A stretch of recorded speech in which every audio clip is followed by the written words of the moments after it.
കാർഷിക വാർത്തകൾ.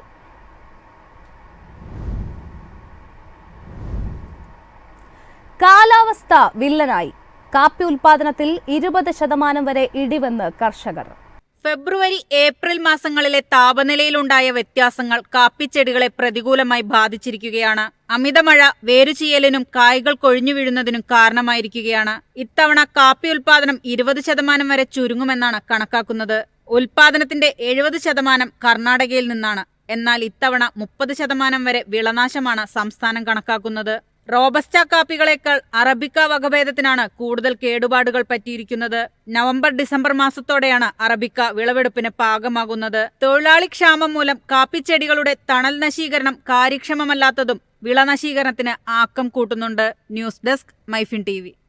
നെയ് വില കുറയുന്നു. മറ്റ് പാൽ ഉൽപ്പന്നങ്ങളുടെ നിരക്കിലും ഇടിവുണ്ടാകുന്നതായി റിപ്പോർട്ട്. നെയ് വില 41 മാസത്തെ താഴ്ന്ന നിലയിലേക്ക് എത്തിയതായി സ്റ്റാറ്റിസ്റ്റിക്സ് മന്ത്രാലയം. 0.21% ഇടിവാണ് രേഖപ്പെടുത്തിയിരിക്കുന്നത്.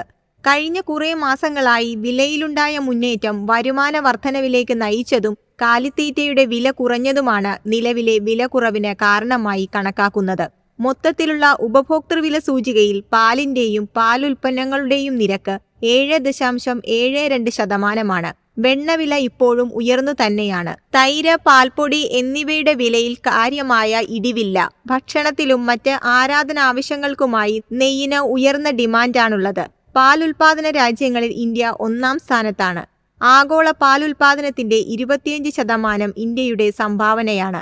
News desk, Myfin TV. കരുതൽ ശേഖരത്തിൽ നിന്നുള്ള ഉള്ളി വിപണിയിലെത്തിക്കാൻ സർക്കാർ നീക്കം. മൊത്ത വ്യാപാര വിപണികളിൽ ഉള്ളിവില നിയന്ത്രിക്കുന്നതിന്റെ ഭാഗമായാണിത്. കരുതൽ ശേഖരത്തിൽ നിന്നും വലിയ തോതിലുള്ള ഉള്ളി വിതരണമാണ് ഡൽഹി അടക്കമുള്ള പ്രധാന വിപണികളിൽ നടക്കുന്നത്. മാർക്കറ്റ് വിലയേക്കാൾ കുറഞ്ഞ വിലയ്ക്ക് വിൽക്കുന്ന ഉള്ളിയുടെ ചില്ലറ വിൽപ്പന കൂടുതൽ വിപുലീകരിക്കാനും സർക്കാർ ശ്രമം നടത്തുന്നുണ്ട്. ഉള്ളിയുടെ കയറ്റുമതി തീരുവ ഉയർത്തിയ ശേഷം വിലക്കയറ്റം പ്രതീക്ഷിച്ചിരുന്നതായി വ്യാപാരികൾ സൂചിപ്പിക്കുന്നു. 4.7 ലക്ഷം ടൺ കരുതൽ ശേഖരമാണ് ഉള്ളിക്കുള്ളത്. ഖാരിഫ് സീസണിൽ കൂടുതൽ പ്രദേശങ്ങളിൽ ഉള്ളി കൃഷി ചെയ്യുമെന്നും വില നിയന്ത്രണം ഫലപ്രദമാകുമെന്നുമാണ് കണക്കാക്കപ്പെടുന്നത്.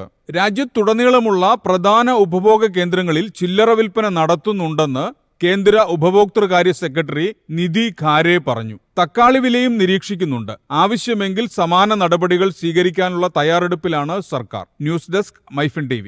കമ്പോള നിലവാരം. ഇന്നത്തെ കമ്പോള നിലവാരം. റബ്ബർ RSS 4 272 രൂപ, RSS 5 269 രൂപ, ലാറ്റക്സ് 170 രൂപ.